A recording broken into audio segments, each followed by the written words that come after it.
Good morning. This is Bill from Auto Europa Naples, and today, well, I've got lawn equipment. I've got that today, but I've also got this incredible 1992 Lexus LS400 Sedan. You know, this sedan, these LS400s, released in '89. They started developing it in 1983 with an incredible R&D budget. I think they spent over $1 billion back then getting this car to the market, and it took the world by storm. It was a hugely successful car. LS, of course, stands for luxury sedan, a little bit on the nose there, Toyota.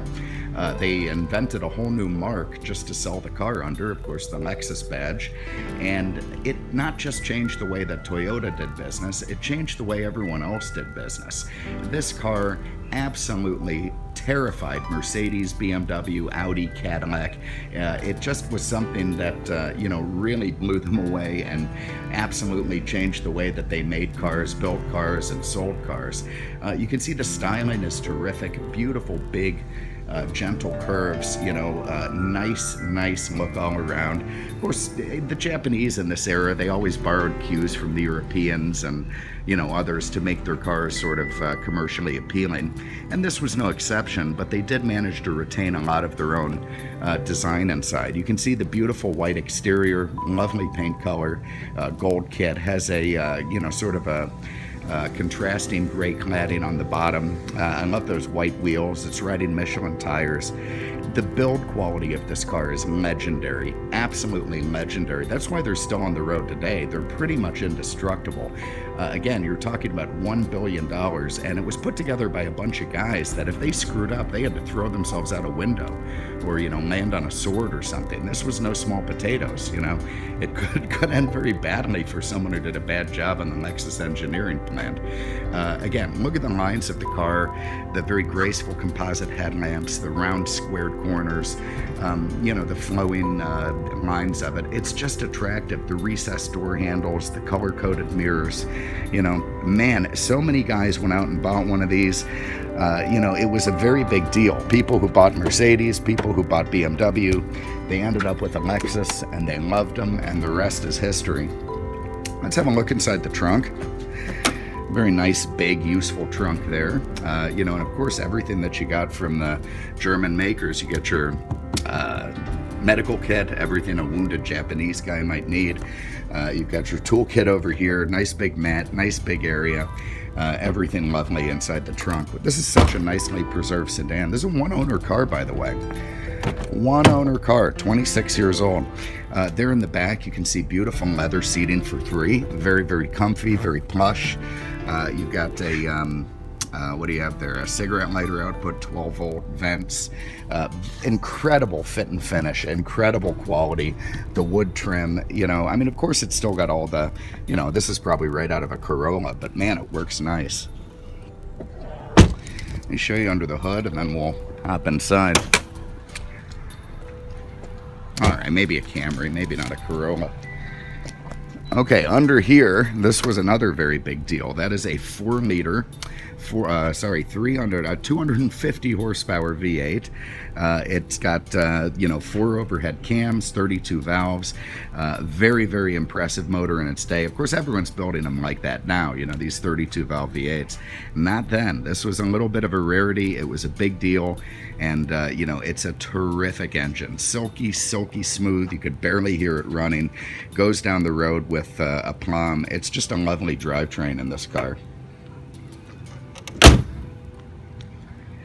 Okay, these are neat. These keys, I swear to God, this is something that's really, really cool. All right, let me see if I can find it. Look at this. This little key has a remote that locks and unlocks the doors. Why do our keys today need to be the size of, Sony Walkmans from the 80s when Lexus had this nice svelte key in 1992? You can see the beautiful, soft, lazy boy up here. Very, very gentle to sit in. Very nice, very lovely. Of course, dual power, driver memory, window switches, real wood trim. Again, lovely fit and finish. Leather in the door panels. And here we go. Here's one of my favorite features. This was enormous back then. Look at our blacked out instrument cluster. Oh my God, what's wrong? Well, nothing. Just start it up. you know, the backlighting, the way it was built was just one of the coolest features. I remember the first time I saw that, I was absolutely blown away. That was very high-tech engineering in the day.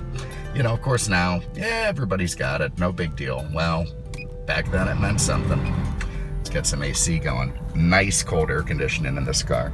Of course, you've got an airbag here for the driver, very comfy. You've got all these nice little touches, like, you know, this seatbelt can move up and down.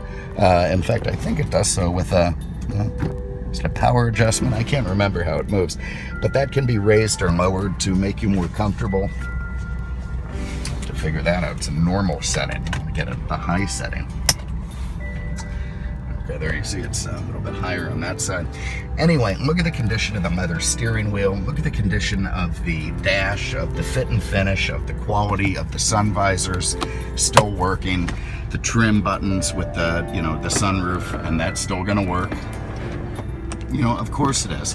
Why? Because Toyota spent $1 billion on this thing making sure it would work. That's why. So, you know, not only did this guy look after his car, the single owner, but he also, you know, benefited from having the most advanced research budget in the modern era.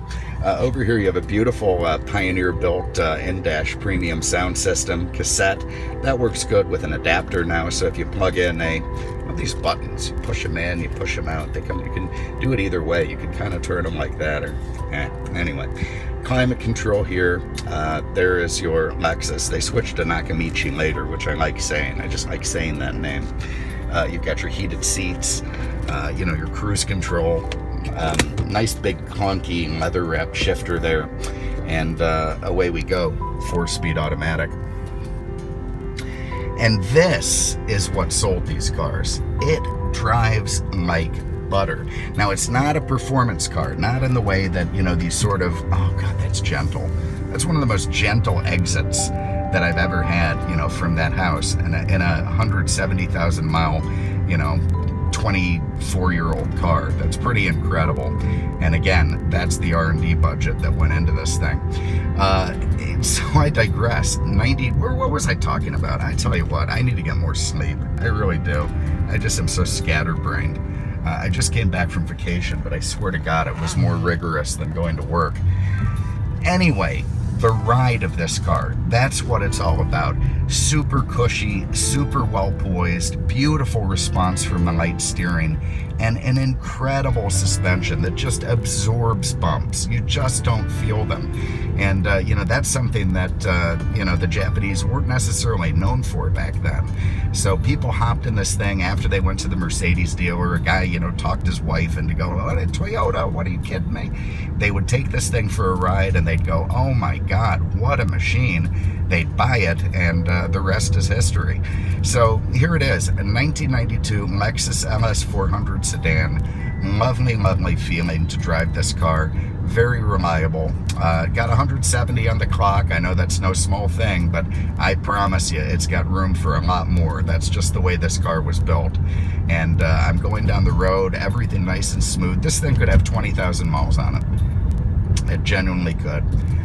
So there you have it. If you have an interest, give us a call, 239-649-7300, on the web at mercedesexpert.com. Thanks for having a look today. We really appreciate it. We'll see you with the next one. Take care.